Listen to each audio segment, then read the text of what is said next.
My name is Jared. I'm the founder of Coherent Healthcare. This is Nikki, who will introduce herself in a second, and we're going to spend a few minutes talking about your clinic business in a box. I'm Dr. Nikki. I run a women's health clinic in Milton Keynes called the Female Health Doctor Clinic. Oh. Yeah, so this is Unpaid. And what else is driving top of funnel? I guess it's word of mouth, isn't it? And local advertising, networking, that kind of thing. Call that local? Stuff that I can't. Local offline. Yeah, I can't quantify that. Okay. And then anything else? You're doing some weird, some experiment with. So I don't know what they're doing, but and then experiment.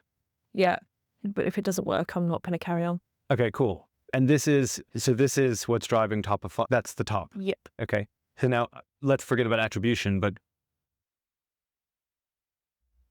what does all this activity drive in terms of whatever sits below that? Inquiries by different communication channels or bookings into what's that? You might have a discovery call. So that might be something someone does. It might just be a direct booking. Okay. So direct package or a direct appointment. Just going to take a different color. So we've got a discovery call. Yeah. And we've got. I actually have written this on a bit of paper. I should have brought that with me. There's like a massive roll. Okay, so you've got discovery calls. Yeah. You've got others that are coming into direct booking. So there's one engine into here. There's another engine that might go like this, or maybe it will just go like that. Yeah. Anything else? I guess you've got a cart as well. Yes. You've got a shopping cart. Yeah, so that's Cool. different. For those, you've got a cart. Because that's if someone wants test package or something. Yeah. Cool. And I guess in theory, you could have this flow, you could have this flow, you could have this flow. Yeah. Okay. Cool. Is that right? Yeah. So far? That's about right, yeah. How many of these happen a month? Discovery calls. On average, ballpark figure? I can tell you last month, hang on, discovery calls we had 53. 53 in November? Yeah. Okay. And how many of those converted to booking? We had. Or to cart? I guess if you're tracking that as well. Yeah, just to booking. had 6 conversions to a purchase. 6 conversions. This is free currently. Yeah. That's free. Yeah. Okay. And you had 6 convert. Yeah, so I basically get the people that do the discovery calls, get them to track with a tag. I just get them to add a tag onto that to say successful booking. Okay. So I was tracking how many tags actually were generated that month. 6. Cool. Okay. And what happened to the rest of them? What happened to the 47? This is the problem. They seem to either not interested, or it's not the right time, or they get what they need from that appointment and they disappear off. Okay, cool. So what I'm now trying to work out is what discovery call actually works best. Is it the fertility polycystic ovary type side, or is it the menopause side? My gut feeling is that it's all the menopause ones that's driving those conversions. Okay. Or maybe we'll look at it later. Do you have a way of knowing that? That's what I'm working out now. I've just started working out which ones convert at the moment. Yeah. Okay, cool. So there's a drop off here. We've got 47. It's a lot. I know. Which is interesting. And all of these 47, they do the discovery call. These are completed discovery calls. So yeah, so I had discovery calls that were booked, 54 attended, it was 53. So near enough everybody. So almost 100%. Yeah, attendance. So does not seem to be a problem. Yeah. Okay, cool. 6 converted bookings. How many direct bookings do you have? So I guess this would be total bookings less 6. So for appointments, I had that month 131. That includes returning? Yeah, that'll be some return. I can't. You don't know different. Yeah. If you had to estimate, how many of those 130 would be returning versus new? I don't know, say 25%? 25% new. Yeah, no, returning. 25% returning. Yeah, I'm getting a lot of new people at the moment. Excuse me. 25% returning. So let's call that 40 returning. Yeah. 40 old. And you said 130 overall. Well, 130 overall. So less 46. Yeah, ballpark 110. Yeah. So 110 are coming directly. Yes. Through. Okay. That's what it seems to be. Okay, got it. So cool. So you're doing ballpark 116-ish new, 35-ish old in a given month. Yeah. Does that feel right to you? They're on average? About right. That feels right to you. Okay. So it still astounds me, that number, but yeah, it's about right. Why is it astounding? It's big, small? To me, it feels like it's a huge number. But feels like it's a huge number. But it does. I'm tracking it weekly. That's what it is. Yeah. Cool. That's good. Got it. Let's just pause on the card for a minute. Just try to focus here. how many appointments of this cohort, the old, does a person usually stay with you for? So how many appointments on average should someone stay with you? So I'm starting to track this now. If it's a testosterone appointment, for instance, come back at least 3 times, because they'll have 2 checks and then possibly an annual check. So it could be 3 or 4 times basically. Call it 3?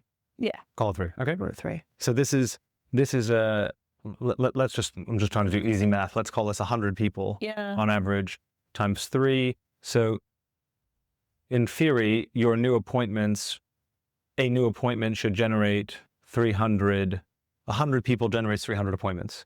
If they came back again. Yeah. Exactly. But we don't know exactly how many do or don't. Exactly. Do you have a sense of whether or not it's closer to 300 or closer to 100? Well, it's probably closer somewhere in the middle. We'll go 150, 200. Yeah, exactly. Cool. So there's a drop off here. So I've got a different color. Because again, what people also do is they'll come in, they'll have one appointment, and then they'll get their GP to action whatever it is that we've said. So the appointment's there for the consultation. Okay. And then they'll go back to the NHS again. Okay, got it. So you've got a discontinuous journey. They're coming in for you for one thing and then they're going somewhere else. Exactly, okay, yeah. Cool. And then of this 40 old, I guess this is some mix of the people in here, right? So they're coming in. Which would make sense, because if it is 100 and I say about half of that, the 40, it makes that sense. Yeah, about 50. Okay, cool. That makes sense. Yeah. Got it. Again, just pausing the card for a minute. Yeah. We don't know how many of these people buy something here. No. We don't know. Okay. No. Okay, cool. Makes sense. This is why I think I need a systems change, because it will be so much easier to track if there's a better system. I think you'd be surprised that's not always the case. Really? Oh, I feel like I'm so good using so many things. I'm sure, so hard. I'm sure it will get better. That I think like mapping the funnel in healthcare is really hard, because number one, you've got 1, 2, 3, 4, 5, 6, 7, and this is lightweight compared to what the 20 other channels you could be working on. Yeah. And then understand someone who comes through here may also, maybe they send an email out for a discovery call, but then they ultimately go and they book through themselves. Yeah. And so now you're trying to track in 2 places. There are some software that you can use to get that visibility, but those won't necessarily go all the way through. So I think you're going to have, like, there will be less, but there will be a problem.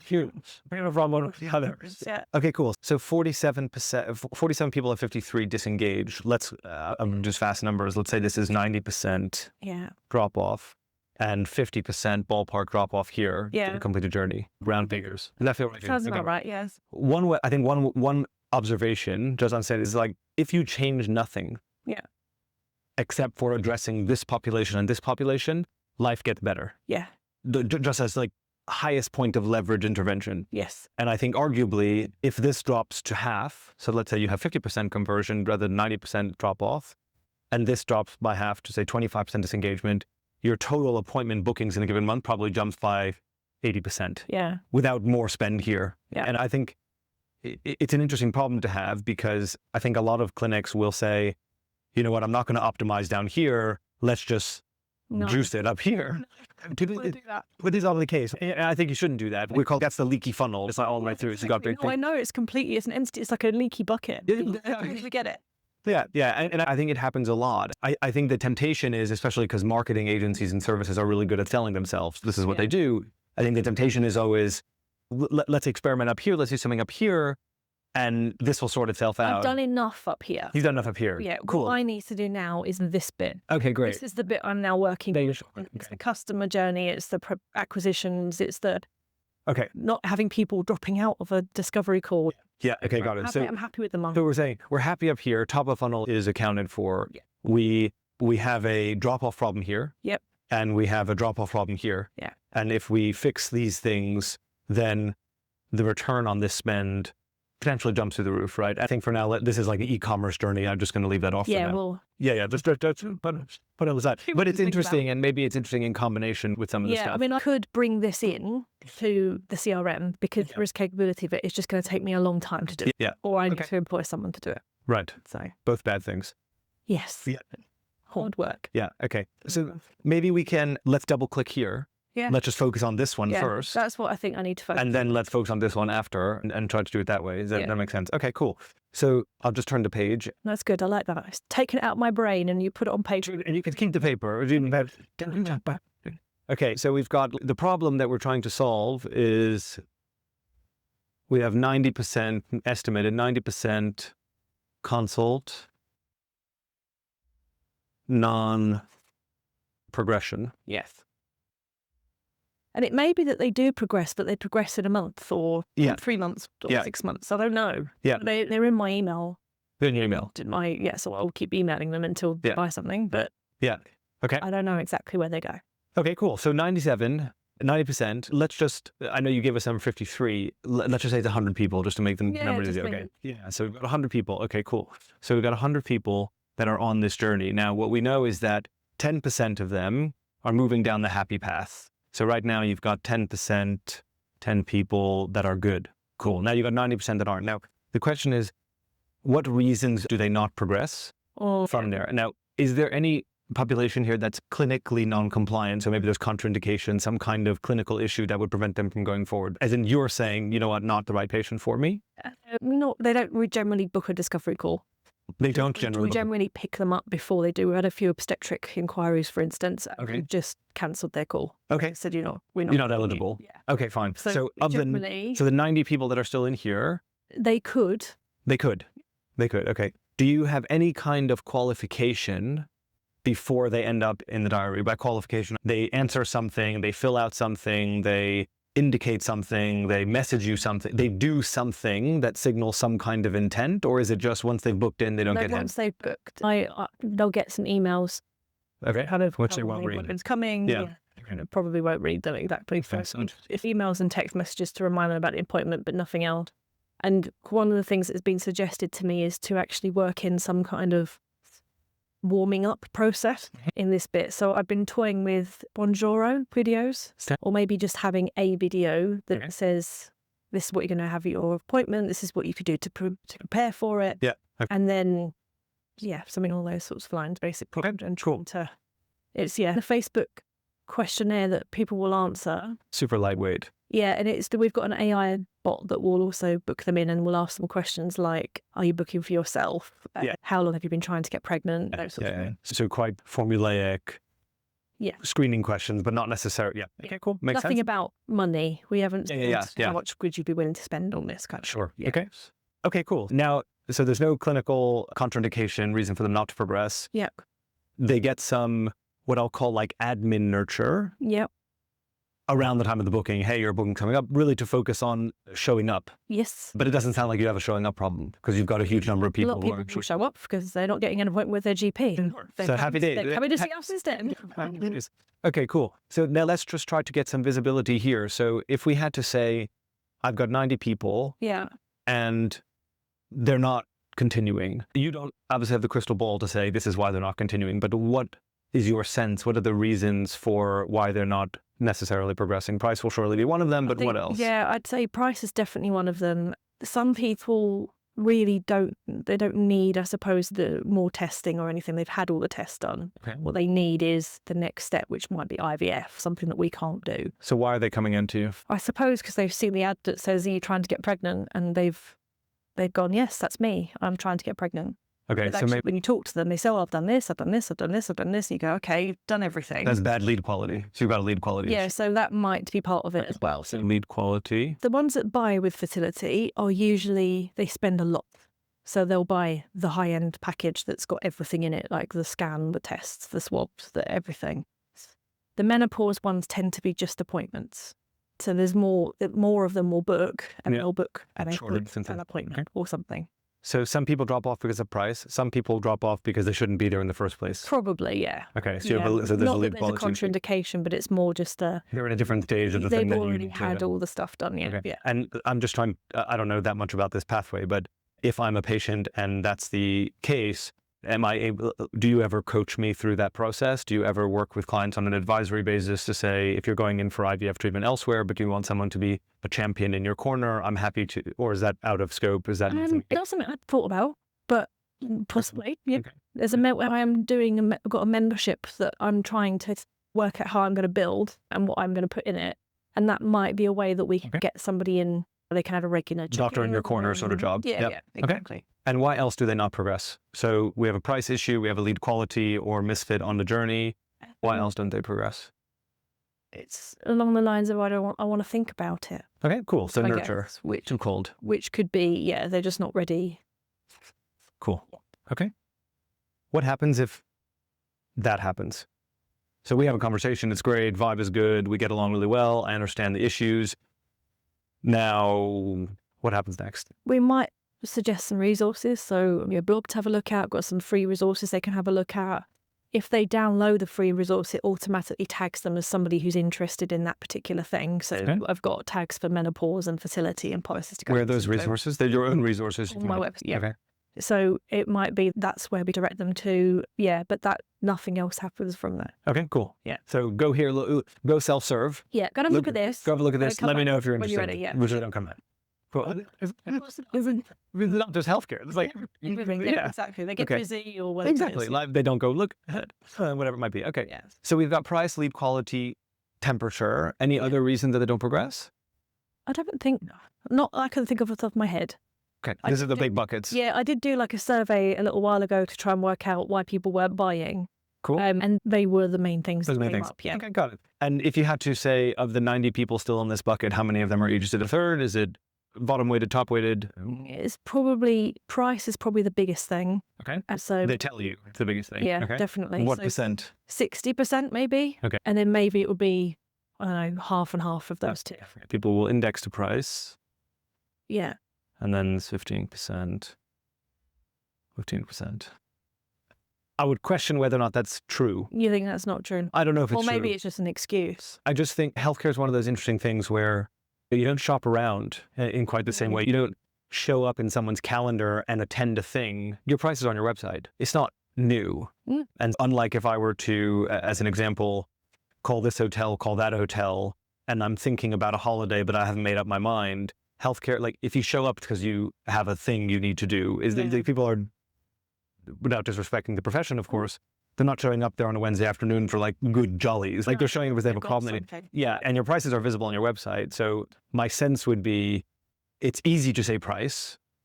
So either they don't know what the price is before they show up to the call. Which is possible because a lot of people will ask us, how much is that then? But surely you'd research the website, but maybe not. Okay, so there's so price transparency. There might be an issue there. It's everywhere on the website, but maybe it just needs something in the funnel. I don't know. Also, if they're coming through a Facebook ad, sometimes it's too easy. The absence of friction just people drop right in. So one of the things as well is people will say this feels like a scam. Okay, because they've come through Facebook. So the reason why some people don't book is because they'll say, why would I want to answer my call to somebody I don't know? So it may be that I need to put a video or something on. That's what the other person that I spoke to was thinking about, because it might then help put a face to. Yeah. Out of curiosity, we don't need to go back a page, but all those different lead sources. Yeah. Do you know roughly, it may be very hard to attribute, but do you know roughly which of those lead sources drives that initial discovery booking? Sorry, really? Specifically the straight through versus the discovery call. The meta stuff goes directly to a page that says book a discovery call and the AI bot thing. Yeah, okay. So meta seems to be high volume, low quality, not a huge surprise. And that's exactly what I was anticipating when we did this. Google tends to be more people that are ready to book and they'll just book. Okay, so I'm actively, I guess, a push versus a pull mechanic in marketing. Yeah. So I'm actively looking for a thing. I go to Google, I search for it, I find the thing, I book straight through because I know I want to do it. Yeah. Meta is I'm looking at all kinds of crap on my scroll feed and, oh, look, this is interesting and relevant for me. So I jump in the flow. Exactly, yeah. Okay. So that's, I anticipate that was going to be the case. Okay, cool. But we obviously need to try it out. Okay, got it. That's really helpful. Can you tell me about these people? What's different about these people to these people if you had to think about the profile of the customer? They're not overly affluent. I would say they're not price insensitive. I mean there might be a limit to them. They're usually professional women, so lawyers, maybe nurses, other sort of professions, people in corporates and stuff like that. Okay. Usually in the sort of late 30s, mid to late 30s, maybe early 40s, that sort of age bracket. Okay. So they're the ones who they've either delayed having children because they want to build their career. Now they're thinking about it. Certainly the two that bought the main packages, three that bought the main package, I would say they were in that ballpark. Cool. And the menopause ones are usually earlier menopause. So they've been told by their GP they're too young, or they're still thinking maybe it's early menopause and a bit of advice around. They're the ones that kind of will book the tests or they'll book the appointments or whatever. Got it. Okay, cool. Out of curiosity, how much of this information, I'm sure we can go much deeper, but how much of this information makes its way into your marketing? Yeah, I've got different Copy. avatars. So Okay. I've got an avatar for each area. You've got your professional woman, you're this, you're that. And it's like, busy mum, interested mum, professional woman. Cool. And that's feeding into... Yeah, so I've passed that on to everybody. And also everybody that makes stuff for me, they're using that. Okay. But you would say that the avatar that appears to be highest performing on your meta channel is this avatar. Yeah. I'm sure it's more detailed somewhere, but that's the avatar that performs well. I know a lot of people say don't market to yourself, but it feels like I'm marketing to myself. That's okay. Sometimes they're the customer. Yeah. Fun. Exactly. It honestly, it does genuinely feel like it's, oh yeah, I was in that stage 3 years ago. So. Yeah, like deep customer empathy. I don't know if that's a problem. Oh yeah, massively. Yeah. Okay, cool. And how many different avatars are you running on Facebook right now in terms of the different like meta campaigns? How many are you running? 2 at the moment. We're going to add a 3rd one in. Okay. So I've got one that's polycystic ovary syndrome, fertility worries, hormone lumped into that one. Yeah. One that's menopause, okay, or perimenopause, early menopause, and then I'm going to do one on pelvic pain. Okay, and all of those are around this avatar for meta. No other avatars, just that avatar. Those ones, yeah. Only. Well, yeah, I think I'd have to find out what parameters they've used, but yeah, it's usually around that sort of age. Okay. Yeah. But when I think about the targeting, I guess what I mean is, I'm not claiming to be a marketing expert, but is the headline messaging here career and family? Is it oriented around these things? Right? I delayed it for career. Are your activations aligned to that avatar? Or is it a bit more? No, that's true. It won't reflect that. Okay. Yeah. Okay, cool. Got it. Makes sense. And we're saying that from this part of the journey, not much happens afterwards. No. Okay, cool. Apart from they just get thrown into my email. Right. System, Email. and that's it. And they just get emailed. Occasionally I might send a widespread SMS to little individual groups, but that's about it. As and when you figure it out. Yeah. Okay, cool. Makes sense.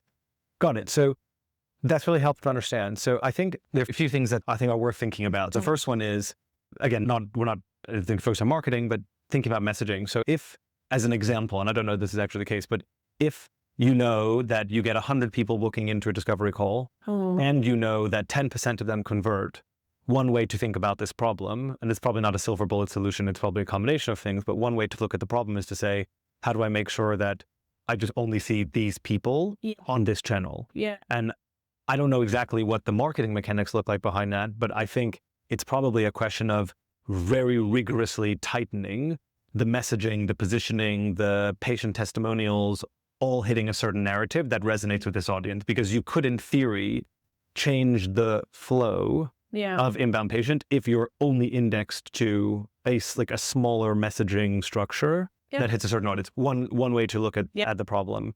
And I don't know exactly what the marketing agency will or not say. Maybe your audience gets too small. I'm sure there are issues.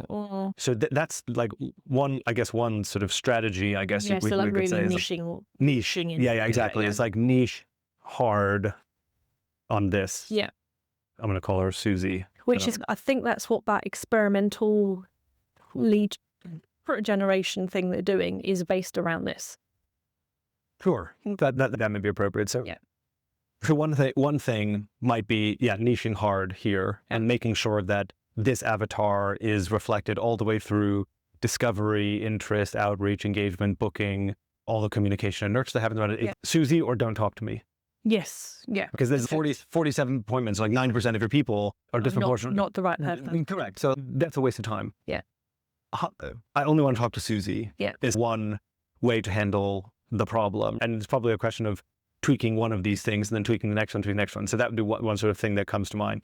I think the second thing that comes to mind is addressing this population, which is like trying to better understand how to pre-screen here. Yeah. So these people shouldn't be ending up in your calendar, but a subset of them probably should, because some of these people will ultimately convert, but many of them won't. And so the question is, how do you get rid of the non-converters and how do you keep the people who will convert? So it's like better pre-screen on non-Susie. Yeah. And we should talk about how to go about doing that. And I think the third piece is just like what happens in here. Probably shouldn't have done that in blue. It's like what happens in here. Yeah. Because if you actually have, it's a considered purchase, right? Like you don't just show up, especially to someone you don't know, do a 20-minute discovery call. Yeah, cool. Let's go on this fertility journey together. Yeah. And so it may very well be that a meaningful number of people in here just need more love to go from here to an outcome, it makes right? sense, yeah. And so, I don't really know what we're going to call that, but we would just call it like love bombing, love bomb, whatever you want to call it. Yeah. So if we tweak those different levers, we focus on Susie, we try to screen out the noise in here, and we make sure that anyone who does end up here, who doesn't come right away, gets lots of love, then we can probably be X% confident that I'm not going to be dropping off 90% of my lead volume. Because I do not want to put any more money into this until this bit's worked out. Yeah. Cool. Does that make sense? Yeah. Cool. I think there's like the wild card here, which is... I like a wild card. And I think it's this one. And the reason I think that's really interesting is that you think you are selling a service. From what you're saying, it sounds like people in this bucket keep ending up with you.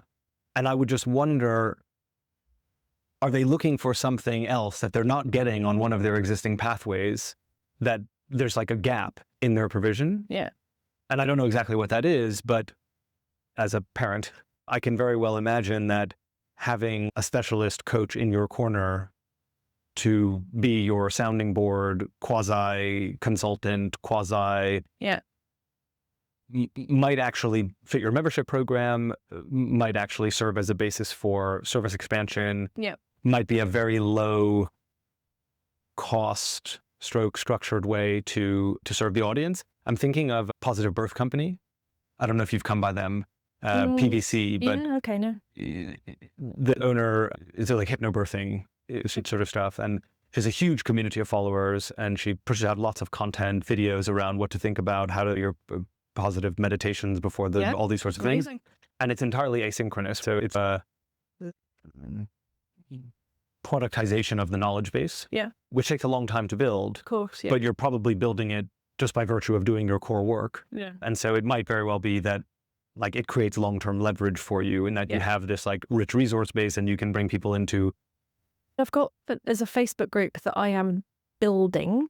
Which is how she started as well. For instance, if somebody says, oh, I'm not really sure about cost, but I still want the advice, I say go and join the Facebook group, because people will put questions in. Not many, it's not very active yet. To be fair, it's me. I'm not putting a lot of activeness into it, but that would be a way to start. Makes perfect sense. And it's quite, I call it like community, but it's like it's quite time intensive. So I get why it's hard, but a bit as you go, and suddenly you turn around and there's something there. The price sensitivity is interesting. I'm just curious, on the payment mechanics side, do you offer financing?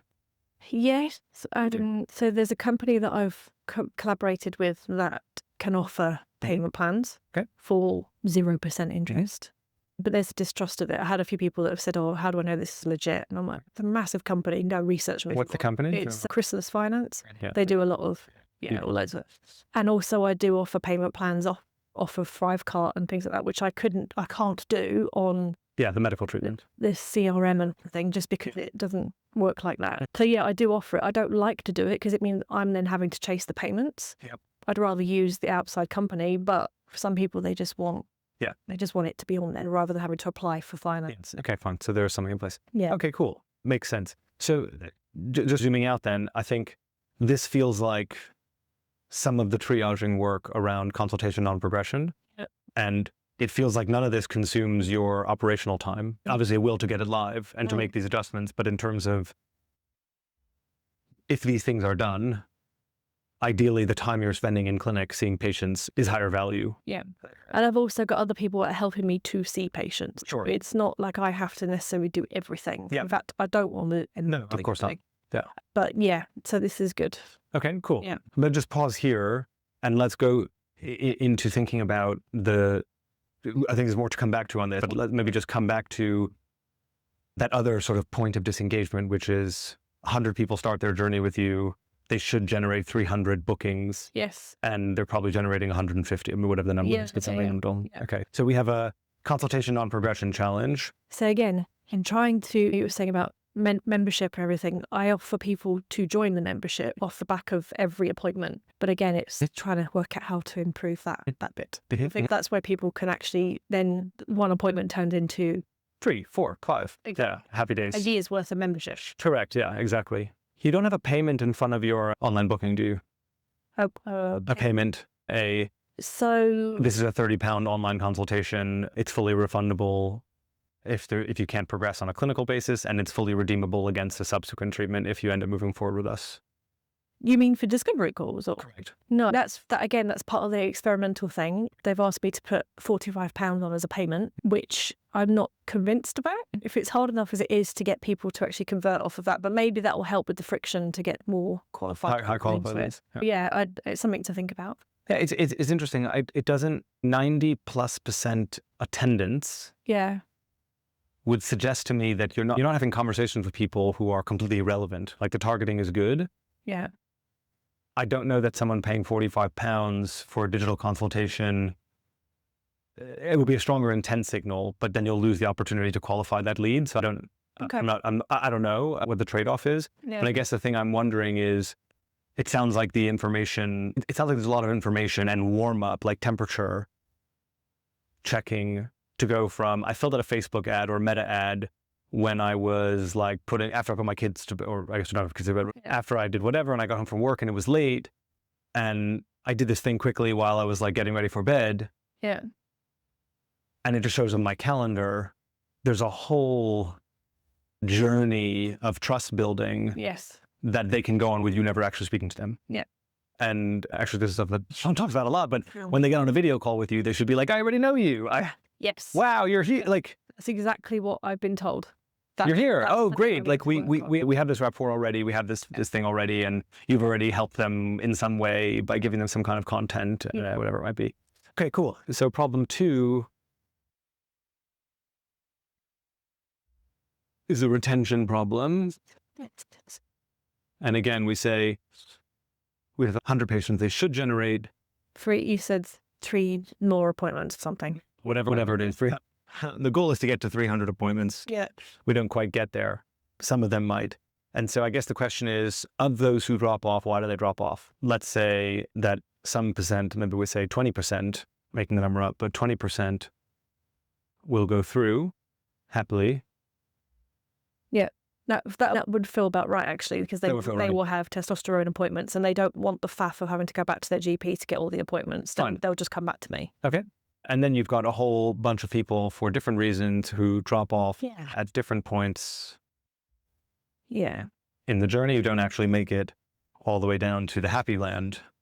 So the question is, what are those reasons? So one of them is going to be whatever treatment we gave them on that first appointment has done the job for them. And then, that's good, though. That's a happy land. It's just a different version of happy land. Yeah. So so clinical success. They're happy that the HRT we've put them on has done the job. They go back to their NHS GP and their GP continues with the prescriptions for them. Okay. How many people are in that? Of the 100, how many people are there? And I'm getting a lot of really good reviews. Okay. Maybe 50%? 50%? Maybe half of them.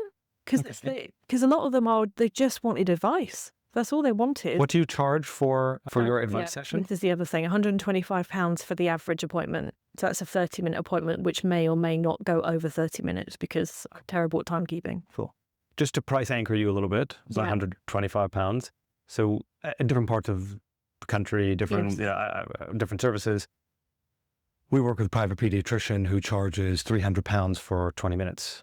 Yes, I know. I'm not saying you should do that. I'm just saying that there's a huge price anchoring. Yeah, and I think in January, my intention is to increase the price of a lot of services that I'm offering. Not when I have to, because a lot of the labs are charging more, but I know there's this bit that happened. And I just think if I could charge more for this, then actually I'm going to improve my bottom line anyway. Yeah. Okay, cool. So there's a project. Okay, so this is actually a different version of the promised land. This is, you did your job as a healthcare practitioner. Yes. Happy days. So that's also a happy path. Yeah.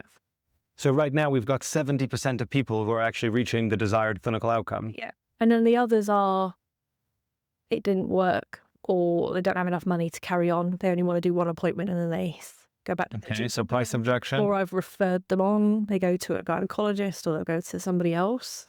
But referring them on, giving them to a gynecologist, that's at your recommendation because you can't support them. Yes. So that is an end of journey. Yeah. Intentionally. It'll be you need surgery or whatever. Yeah. Fine. Okay. So I had understood this differently. So how many of because these are all versions of a happy path, right? If you can't fine. if you can't serve the patient anymore, then there is no continuation of the journey. I guess the thing I initially thought was I've got 100 patients. They should be generating 300 appointments. But it sounds like what you're saying is that 20% of them should be generating multiple appointments. Yeah. 50% of them should not, because we've served them in the first They're instance. happy with everything. And other people, okay, price, we talk about financing, et cetera, but there's a barrier there. And then other people go onward for outward referral. Yeah. So how many of the 100, I guess the question is, how many of the 100 should be in this camp, but are not in this camp? They end up disengaging somewhere else. So maybe they disengage here or they disengage here. How many of these people that in theory should move all the way through your journey drop off elsewhere? I've only had a few, because we don't get many people that have the testosterone, but I've had a few people that have said, oh, I want my GP to do it. So they'll pay for an appointment, but they won't pay for anything more. They'll just say, I'll come back and I'll bring all my test results with me and you can look at them. Okay. So they'll charge, that it means they pay less, but they still get an appointment out of it. Okay. Maybe 5% of that. Okay, so it's actually a very small number. Yeah, because a lot of them, we've got an automation that goes out. So as soon as somebody starts on testosterone, in 2 months' time, they get an automatic, you need to have your testosterone check. Please make sure you check in with your GP or with us and we'll do it. Here's the link to book. And most people are using that and they're coming back to us, even after I put the price up. Can you put a number on most? Ballpark. If I said 5%, I'd say 90 to 95%. Cool. So you may actually not have a retention problem. Yeah. So when now, people actually need to come back, they are coming back. Okay, great. Because a lot of GPs are not prescribing testosterone. It's harder for them to do that. Okay. And we're cheaper. Okay. Because is that a strong hook? Yeah. Is testosterone, is that making its way up to your marketing headlines for that audience? Is it?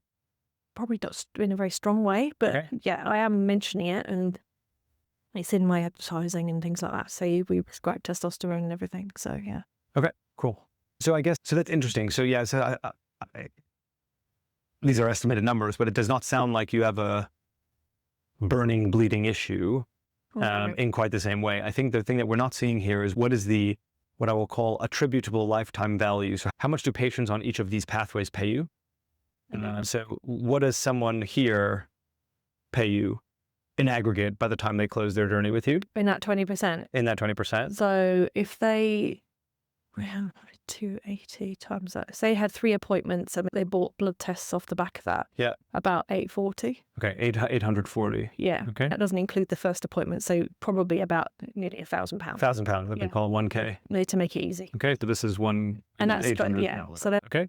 And of this group here? Oh. So they're the ones that are happy with everything. They might be lower, so maybe £125. They might just pay for one appointment. 125. Yeah. Okay. And people who drop off because of financing, on average, what do they pay you as they go through the journey? I suppose it depends, because if they've bought a load of tests, then it might be £1,500. But if they've only just bought an appointment and then they don't want to do the test with me, it would be £125. Okay. Give me an average figure. What's the average between those two? £500? 500. So. Okay. Okay. Yeah. And these folks? What was that one? Non-existent. Cross it off, yeah. Close enough. Okay, cool. That's really interesting. Probably the reason why my average goes all over the place. Yeah. Don't have a very consistent average because they're all very different. Yeah. Okay, cool. Makes sense. Interesting. What's your cost of service for this patient, ballpark, to get them from 0 to hero? By cost of service, your time plus any materials. I don't know. It's probably most of that, I should think. I'm not very good at charging. I have got it written down. Finger in the air. 70% is probably me, like testing, cost, my appointment, altogether, everything together. Yeah. Okay, so let's call it, if this is 1K. Yeah. So you're probably looking at, say, £300 of that is probably going back into the business again.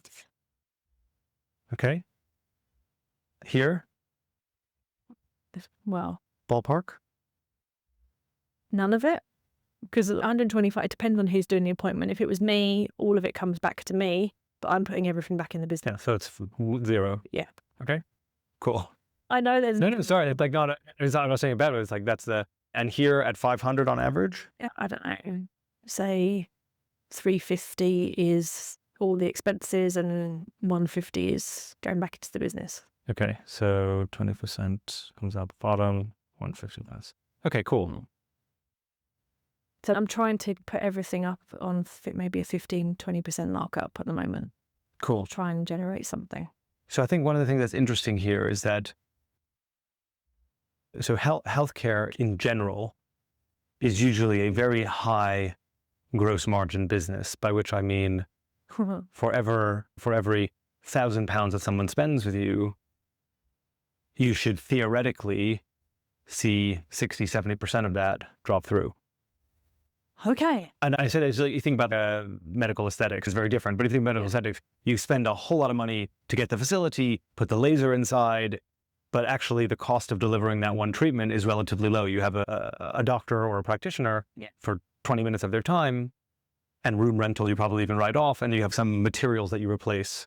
And you put the cash in up front to invest in the thing, but then you just try and sweat it, put as much through it as you can, and ideally it drops through. Mine's definitely the other way around. Okay. Yeah. So if you're in a position where you have an inversion like this, you're going to feel quite crunchy because what you've not included here, obviously, is any of your cost of acquisition. Yeah. So a lot of these patients may actually be net negative for you. Usually very sad. Like I said, it's like very... I know. It makes me sad, but that's very, very sad at the moment. And that it's impossible to get out of the loop. You're just like, I get to see more patients, but actually, hold on, I'm seeing more patients, but at the end, it's just... not actually making much. There's just nothing coming out the other side. Exactly. Which is like, that's like good thing to know, but hard thing to deal with. Yeah. Pricing is one of the... Hence why the price increase is going to have to happen. Sure. And price increase will help because maybe it's undervalued. Yeah. So yes, price increase will help. But I think the question that probably goes with that is, there's probably a deeper interrogation into what's exactly going into those numbers. So it's also finding cheaper ways of delivering these things. The service delivery, yeah. And I don't know the extent to which you measure, and like a lot of people will say this almost in any sector, is like, what is if I use the term unit economics, does that mean something? No. Okay, cool. So just for alignment, so yeah. Just realizing it was like, okay, this has been a really good hour. Okay. So I think like the number I would index to, because like you can measure 1,000 things, but I think the number I would index to is if you have one patient, on average, they pay you something. Yeah. They pay you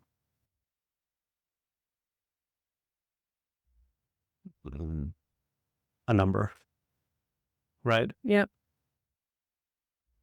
2, you have cost of getting them, which will usually be total new bookings overspent. So you have on average a cost of getting a new patient plus cost of serving. Okay. So this is going to be your direct cost base. It costs me a certain amount to get a new patient. It costs me a certain amount to serve a new patient. And on average, over the lifetime, they pay me X. So in the example, let's say it's 1K. So if it's 1K, they pay you in this example, divided by, you said 70% cost of service. So £700, and let's say it's £150 to get them. I'm making up the numbers. It means you've got £850 of cost, which means that for every £1,000 of your business, £150 will drop through to covering core business costs. Yeah. That's a bad place to be. Yeah. Right? No. So what we usually recommend is we're targeting at least 3 to 1. Okay. So for every 1,000 or for every 3,000, your cost of serving is 1,000. Okay. So this is the number, this is the ratio 3 to 1. Yeah. Okay. that I would optimize to. Now, like right now, I don't know the actual numbers, but it could be less than 1, right? If it were 1,000 to 1,000, then you're at a 1 to 1. So it means every £1,000 of revenue, you're loss making on that £1,000 of revenue. So I would say that like a North Star is probably 3 to 1. This doesn't come for free. It's not easy to get there, but I think it's all the tweaks along the way, better messaging, tighter ICP, less of your time spent in discovery calls that don't actually convert. Yeah. Like death by 1,000 cuts. Yes. Will eventually tweak that thing to move you closer, I think, to a direction where you're seeing that. Because really this should be 1K to about 350 or 1K to about 400 in worst case scenario. This would be the measure of, to me, is does this business go somewhere? Yes. Does it unlock growth for you and value for you? Yeah. Which is why I don't want to put more into the top. Yeah, for sure. You could probably elsewhere. Exactly.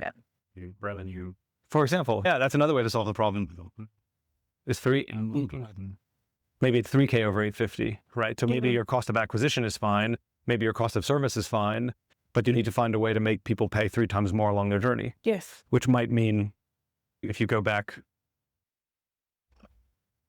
here, you should probably stop doing this. Yes. Or find a way to move these people over here. Yes. But I think if you only focus on, I don't know if the numbers are right, but if you only focus on a value driving line and you tighten your ICP so that the people who are engaging with you are most like we talk about Susie. If Susie is not this person, you kind of got a problem. So like I would focus on getting as many Susie in our made up world, like as many Susies into this workflow as possible. Yes. And then optimizing this workflow so that every time Susie comes in, you're like, okay, cool, here's another Susie. It's very likely that Susie will pay me £3,000 over the next year. And over the course of the year, it's going to cost me £850 to serve Susie over the next 12 months. And so I know that every time I bank a Susie, my cash flow looks like X moving forward. Yeah. So I think that these sorts of things, these sort of unproductive service lines, it looks good because the appointment book is busy. Yes. But that's a loss-making customer. That's a loss-making customer. That's a loss-making customer. So it's like, actually, you're just wasting your time. Yeah. Unless there's a reason for doing it. You want the testimonials, you want the reviews, you want the whatever. There may be other business reasons for doing some of that stuff, but your core economics are going to come from them. Yeah, definitely. The reviews have definitely helped. That definitely. Of course, you need the trust and everything. Yeah. My other thought was getting corporates to spend the money and totally for their employees. Yes. Yeah. So absolutely. That was the other thing I was going to focus on over the next year to try and do more of this. Yeah, absolutely. Because if a corporate comes in and says, "Sure, I'm going to pay you a monthly fee of £10,000, and you give me 100 sessions per month for any of my employees, like no, or whatever the mechanics are, great. Like, employee benefits. Fab. Makes perfect sense. Yeah. Before paying free hay or nowhere. Yeah. This is like the corporate, and it may very well be that you find that actually that's the moneymaker.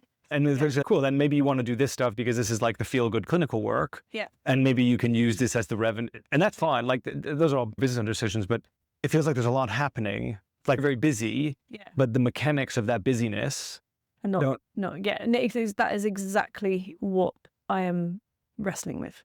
It's all out on paper now. So it makes sense. And these are all things that have been in my head. And I know that is not a productive way of spending my time if most people are going to go back to their GP. I need this side. So we didn't really come up with the solutions, but we tried to write down like some of the problems. We can talk about the solutions, by the way, like very happy to continue the conversation and think about it. But my gut feeling, if I had to pick the outsized leverage, not knowing anything about the business, so I could just be talking completely out of my ass. I think you have a problem here. Yeah, me too. I think all this money you're spending here, particularly in the meta pockets, I think is probably bad money. Okay, fine. Is my gut feeling. Because if your meta people are not looking at that and saying, hold on a minute, that doesn't make sense. We're driving the wrong people, or record, I don't know the extent to which you're recording the calls with patients, but like record every call with the patient, anonymize it, and then feed the transcripts into ChatGPT and say, please tell me, why am I losing patients? What intent signals am I missing? What is my disqualification criteria? Okay. Feed the transcripts in. Anonymize, obviously, for patient data, but just get sales feedback, because you also might have a closing problem in here. Yes. Could very well be. That was also my feeling as well about it, because we're ultimately, we're doctors, aren't we? We want to help. So we're just giving too much. Yeah, it could very well be the case. But I think this is a symptom of bad stuff happening. Either the wrong people are coming in, or you're not sales efficient, or it's a combination of both. So I would focus on the stuff you can control right away, which is probably your own sales mechanics. So take the transcript, feed and say, I'm a new salesperson, just rip this thing. Tell me all the stuff I'm doing wrong. How do I overcome objections? Write me an objections to purchase FAQ. It will just spit this stuff out. Like it's much better doing this than we are. But I think also this spend, those spend pockets seem to be extremely low. I don't know how much you're spending there, but it seems to be extremely low leverage, because if you're getting 110 bookings on high intent, you could also just kill that whole thing. You'd be losing 6 appointments. What do you spend to get those 6 appointments? Yeah, that's true. I don't know what you spend to get those 6 appointments, but if those 6 appointments are on this track, what's their point? You've got £600 a month. Yeah. What are you spending on Meta plus the service? Probably more than 600. There could be some real bad shit happening in here. So it might just be that this is just like we just stop doing it. just stop doing it. Yeah. Or maybe it becomes entirely asynchronous. So people can like sign up to your video or whatever, or you put a paywall in front of it. Ideally, I would want people to be in the Facebook group and ask questions in the Facebook group. So direct them there. Like that should be your funnel management, is send them into the happy place where they get their Q&A for free. You post a video once every 3 days. Hey, this is a cool topic. You should know about this for all my people who are whatever. I think that's fine. But this feels like a place of huge distraction. It's consuming resources here. Yeah. And unless the answer is you just can't close, I say that respectfully, but unless the answer is you just can't close, which I don't think is the case, because 6 out of 53 are serious. Yeah. And like people, again, it's not like shopping around for new shoes online. Like you don't show up to a specialist consultation online unless you're really in the pocket for something. Yeah. So that ICP, like that customer avatar qualification, is just not. It's not working. It's just not working. So it's either up here or it's just not productive. Yeah. I have a feeling it's the not productive bit. If you've got 110 people coming through straight through, like that channel is working. Yes. So take resource and just work it out. Put it in the channel, like one channel, one audience, one customer, one thing, and just bang away. Which I think is all Google. I don't know, but I think it's all look at it and bang away on that. And once you start to see, okay, cool, I'm really optimized, like cost per click's going down, I'm consistently seeing steady inflow. Then the question is, how do you make sure that those people, A, are choosy? Yeah. And that might be qualification before they actually come in to see you. Yeah. And then B, end up here. How do we get them to do that? Yeah. Okay. Or to whatever the path is. But I think those would be your sort of like big leverage points. Makes sense. Brilliant. I don't know if that was helpful. Yeah. So we did this as an experiment, but like it's good. It's really helpful because it's all the stuff that I'm learning and all the stuff that I'm doing as I'm going along, but actually now broken down into my actual business rather than it just be theory. Good. That's good. That sounds helpful. Yeah. Cool. As I said, to the extent that we can be helpful. If you're thinking of a new nurture sequence or you're putting together content and you want someone to eyeball it, just send it to. It's all good. Oh, thank you. It's like it's all good because I think it's really exciting that you're like trying to solve the hard. Yeah, it is hard. But I think the other part of it as well is that currently 3 days of my week is spent on other things. Yeah. So it's like not helpful. No, it's amazing that you've even got this far. Yeah, I mean, it's really hard. Yeah, it's really hard. No, thank you for that. I appreciate your time. Yeah, no, pleasure. Thank you so much for coming.